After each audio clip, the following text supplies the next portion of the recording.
വിശ്വ പൈതൃക കലയായ യുനെസ്കോ അംഗീകരിച്ച കേരളീയ കലാരൂപം ഏത്? അപ്പൊ ഈ ചോദ്യം പരീക്ഷകളിൽ നിങ്ങൾ കണ്ടിട്ടുണ്ടാവും അല്ലെ? അത് കൂടിയാട്ടമാണ് എന്ന് നിങ്ങൾക്കറിയാം. അപ്പൊ കൂടിയാട്ടത്തെ കുറിച്ച് നമ്മൾക്ക് കുറച്ച് കാര്യങ്ങൾ ഇന്ന് പഠിച്ചാലോ?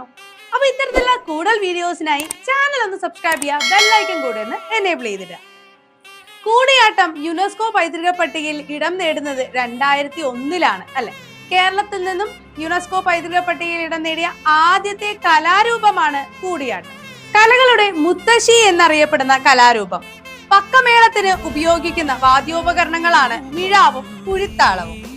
കൂടിയാട്ടത്തിന്റെ ഹാസ്യപ്രധാനമായ ഭാഗങ്ങൾ അവതരിപ്പിക്കുന്ന കഥാപാത്രമാണ് വിദൂഷകൻ. കൂടിയാട്ടത്തിന് അടിസ്ഥാനമാക്കി നാട്യകൽപദ്രുമം എന്ന ഗ്രന്ഥം രചിച്ചത് മണി മാധവ ചാക്യാറാണ്. സംസ്കൃത നാടകങ്ങളുടെ രംഗാവതരണമാണ് കൂടിയാട്ടം. ഇനി നിങ്ങൾ കമന്റ് ചെയ്യൂ, കൂടിയാട്ടത്തിന് ശേഷം 2010 യുനെസ്കോ പൈതൃക പട്ടികയിൽ ഇടം നേടിയ കലാരൂപം ഏതാണ്?